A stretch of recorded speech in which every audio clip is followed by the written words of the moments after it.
Hey, what is up, guys? I hope you're all having an amazing day. Today's video is going to be a really quick one. We're just going to be talking about the 343 Desync update and kind of why it's taking so long. So if you don't already know, a 343 employee who goes by 343 Taxi went on Reddit and made a comment. And I won't read the entire comment just because it's a little bit of a long one and I'm trying to make this video a bit shorter. But I'll put it up on the screen now so you go ahead and look at it. But basically what summarizes it is that the normal team that would be working on the Desync issue for Halo Infinite is currently working on getting co-op campaign going. And obviously a lot of people, including myself, feel like co-op campaign is something that they really missed a mark with. It should have been out at launch, and I think they really could have capitalized on it if it was there at launch. There would have been a lot more hype, let's plays, things like that going on that brings a lot more attention and focus to the game if it was there at launch. Obviously it's really great that they are bringing it post launch, but it is something that it should have been there at launch. This is something 343 has admitted in the past with previous Halo games, that campaign co-op was just so important to Halo, and to be honest with you, they missed the mark on it again. Not having it at launch and not having it within a few months after launch too really missed the mark. I mean, not having it at launch is already missing the mark, but considering how long it's taken them to get it out, it's almost feeling like a lost cause a little bit. I still want it out. I don't think anybody's going to argue that they should just give up on it, but it's taken so long for them to get it out that it's a little bit sad because most of the players that would have enjoyed it are already moved on by now. So anyways, that kind of summarizes his comment, but I did want to bring up a tweet from Unisec, who did also confirm it. He said, yes, for right now, most networking resources are focused on helping deliver a quality experience for online campaign co-op. However, this doesn't mean we're ignoring Desync. The team is still constantly investigating reports as they come in. Both efforts require lots of TLC. So from Unisec,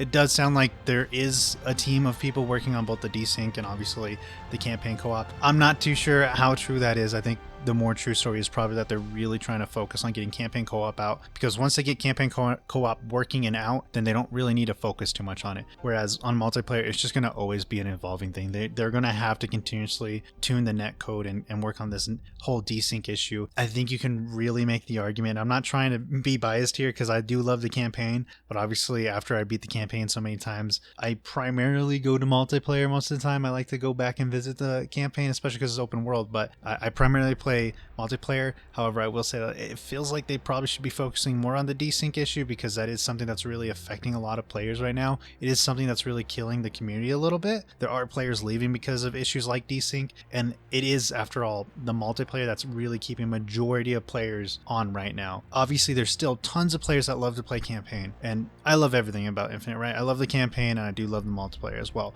but it almost feels like if you had to choose one, in my opinion, I probably would have chose focusing on the desync issue and getting that fixed first before continuing the work on the campaign co-op. But that's just my opinion. You guys might disagree with me on that, and that's totally fine. I think a lot of Halo fans out there are much more of like, oh, I only really care about the campaign, and you know, I respect that. I'm a huge fan of all of it. I know there's, you know, both sides of the aisle, right? People only play the multiplayer, people only play the campaign.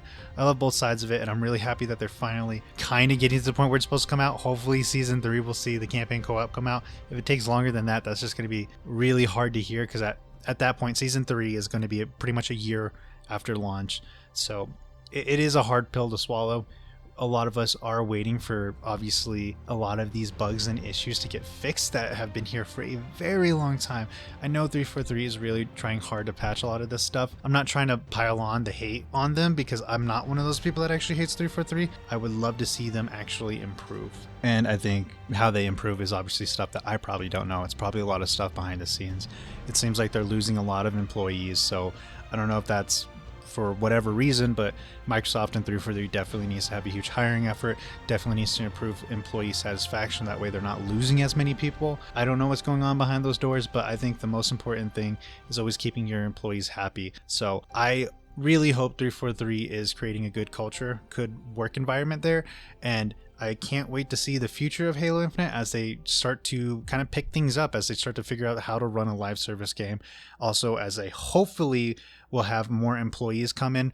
I think it's pretty evident that they need that at this point. So I would like to hope and assume that Microsoft knows that, and they're going to have a huge hiring effort for 343 and fix all of these issues. You know, the issues with the engine, where there's so many problems with it being a new engine, even though it's not really a new engine. It's built off the previous Halo engines, but it's got to be new enough that they're having a lot of issues that they don't know how to fix. So everything from engineers who can work on that engine, and I'm not sure what the actual title would be for that, but everything from, you know, engineers working on that new game engine and fixing out all the bugs that have come up with it, to of course more map designers and literally every position that would be beneficial to Halo Infinite.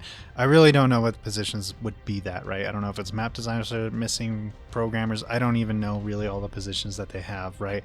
I'm just kind of making stuff up as I go here, but whoever or whatever positions they need to fill and whatever teams they need to grow, I hope there's a huge effort for that. That is kind of on the top of their to-do list, and I hope that that happens pretty fast, because the more and more time we take trying to fix this game, the more and more we see people leave for other games, and I want to see Halo Infinite get a comeback. I believe Halo Infinite really will, particularly with the release of the Battle Royale. Any game that comes out with a Battle Royale is always pretty big news.